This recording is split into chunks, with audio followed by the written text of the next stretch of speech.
أهلا بكم مجددا في الندوة السنوية الرابعة عشرة لديوان المراقبة العامة، والتي تأتي بعنوان دور حوكمة الأجهزة الحكومية في تحقيق رؤية السعودية 2030. نستكمل الجلسة، والجلسة القادمة الثانية تدور حول استراتيجية نحو حوكمة عامة فعالة ومستدامة. يدير الجلسة البروفيسور مايكل برازلي، أستاذ الإدارة العامة في كلية لندن للاقتصاد من المملكة المتحدة. ويشارك في الجلسة معالي الأستاذ محمد بن طلال النحاس، محافظ المؤسسة العامة للتقاعد في المملكة العربية السعودية. كما يشارك في الجلسة البروفيسور ستيفن كليمان، أستاذ الإدارة العامة في جامعة هارفارد في الولايات المتحدة الأمريكية.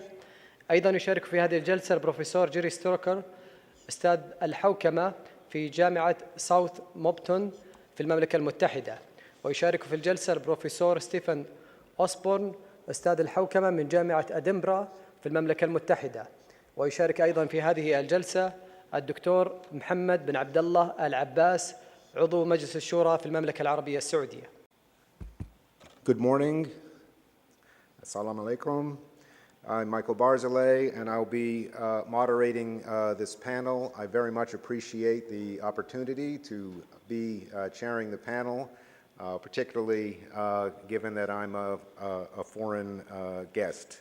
So many thanks to Professor Hussam Al-Angadi and also to Dr. Saleh Al-Agla, who has been a very effective coordinator of the foreign participation in the session. In terms of the participants, I just want to make sure that everyone is fully aware of the participants based on the program. In the introduction, Professor Stephen Osborne from Edinburgh University was not specifically mentioned, but will be our fourth presenter. What I thought I would do just before we get into the panel presentations is to introduce the session for today. As the MC, the Master of Ceremonies, indicated, the title of the session is Strategy for Sustainable and Effective Public Governance, Mechanisms and Determinants. And it's my understanding that auditing is, in this context, one of the mechanisms of effective public governance, and that one of the questions we're interested in is what are the determinants of an effective auditing practice in the context of seeking effective public governance, though our concerns will be more broad than specifically auditing. As clearly been pointed out in the earlier presentations, there is a very clear context for the session and for the seminar as a whole, and that is Saudi Vision 2030. Here I'm just reiterate some of the text, some of the main points of Saudi Vision 2030 that are most relevant to our session now. Perhaps the most important point or idea expressed in this page is the topic, called An Ambitious Nation Effectively Governed. That is one of the main themes of Vision 2030. And within that context, there is a signal call for a number of characteristics of effective public governance. The ones in yellow on the right-hand side. Standards, it says it is important to meet high standards of transparency and accountability. There's an expression of a commitment to managing finances effectively and efficiently, and there is a strong commitment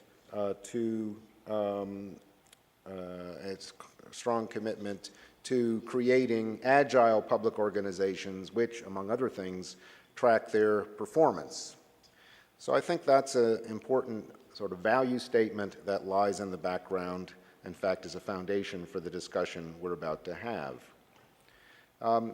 And I think one of the main premises of this session, given the composition of the individuals on it, is that to fulfill that vision, public management, broadly speaking, has to be done quite well. So the argument runs more or less as follows. If the overriding objective is to have to fulfill the aim of having an ambitious nation effectively governed, this will require high standards of governance, as we have seen. It will require agile public organizations, secondly. And thirdly, the one I picked out I think as important, aligning strategic priorities with budget. You could expand the list beyond that, but those are three important implications of the ambition to have an effectively governed nation. And I think where all those three ideas lead is to being concerned with public management. If public management isn't done well, it'll be very difficult to achieve the true aims of Saudi Vision 2030, in particular with respect to being an effectively governed nation. So this is, I think, a common ground of all the members of the panel.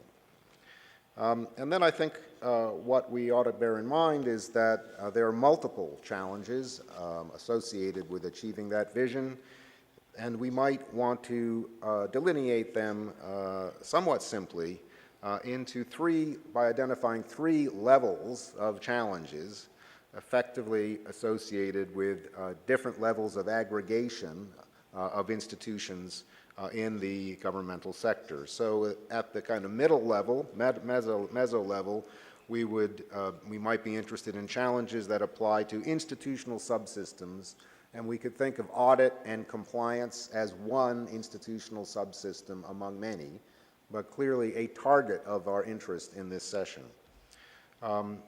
But there's a general rule in social science: don't look at one level only, look at one level in relationship to one below and one above. And the level below are particular organizational entities. Examples would be the Government Accounting Bureau and the Pensions Board, which we will hear from in a minute. And a level above the institutional subsystem, in particular one of audit and compliance, would be the whole of government. That would contain all of the subsystems that are of interest in this discussion. So I think actually the challenges will appear within or between these different levels of aggregation of the system.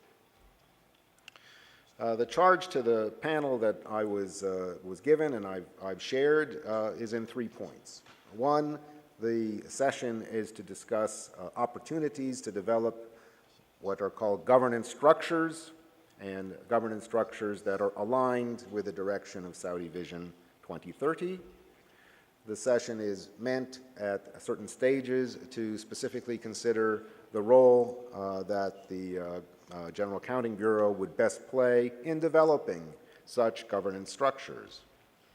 And finally, there is a hope that the session would inform recommendations that might be forthcoming from the Bureau for developing recommendations for developing governance structures that would be appropriate to Saudi Vision 2030.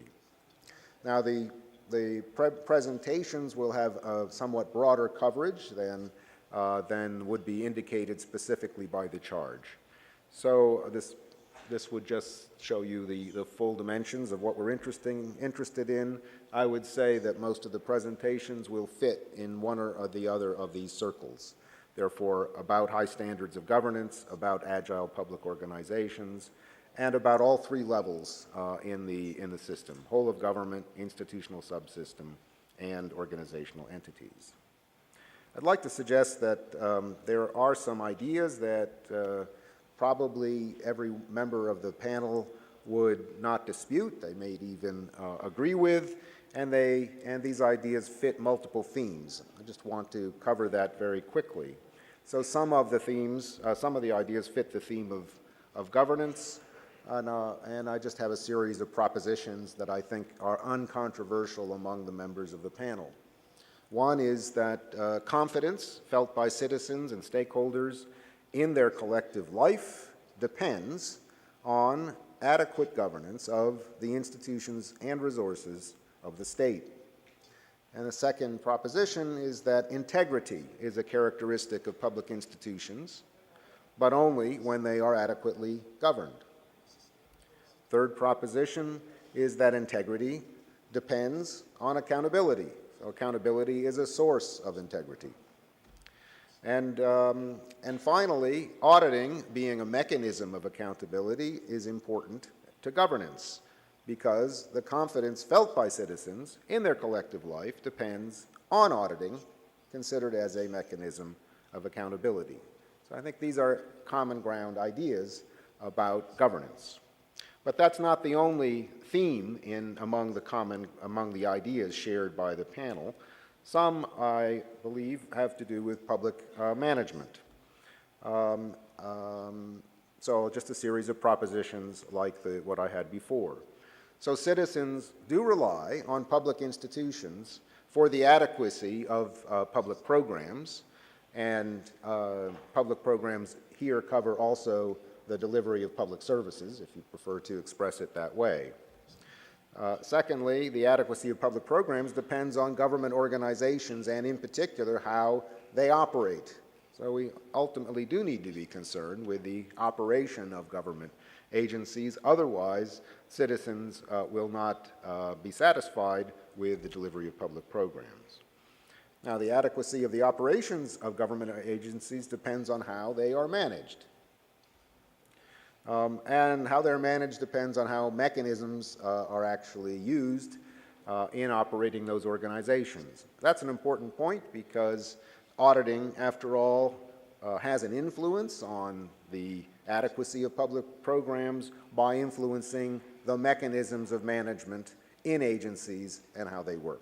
So we have to think of this as a system of interconnected functions and mechanisms.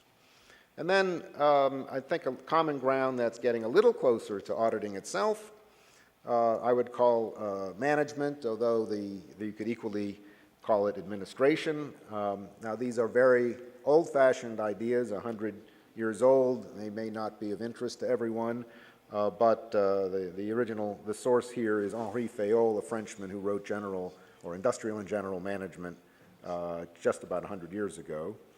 And he pointed out that for an entreprise, an enterprise to work, 6 different functions need to be performed pretty well and in a way appropriate to that institution. I won't go over all 6, but 3 are administration or management, another is accounting, and a third is security. Administration would be the kinds of functions you'd associate with what managers do, including planning, directing, and coordinating and controlling. Accounting is largely providing information on which managers and outside stakeholders could act.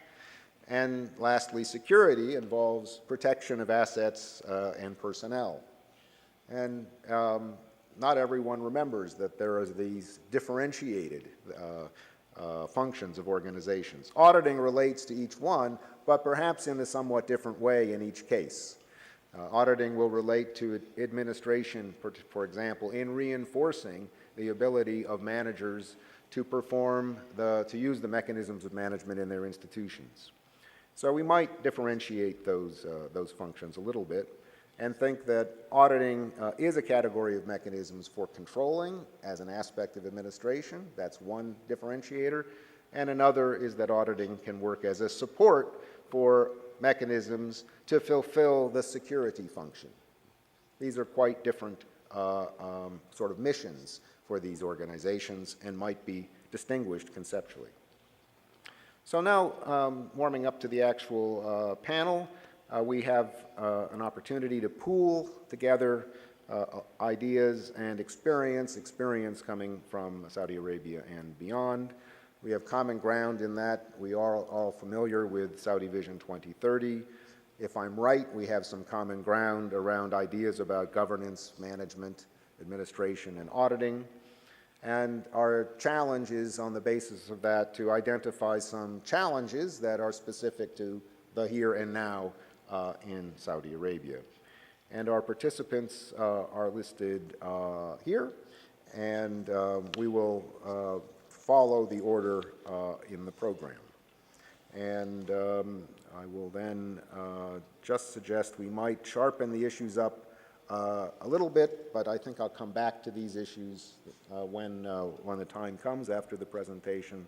So I think it is time to begin, and I would like to invite His Excellency Mohammed Al-Nahas, the Governor of the Public Pensions Agency, to give his presentation. Thank you very much. Thank you, Prof. Michael.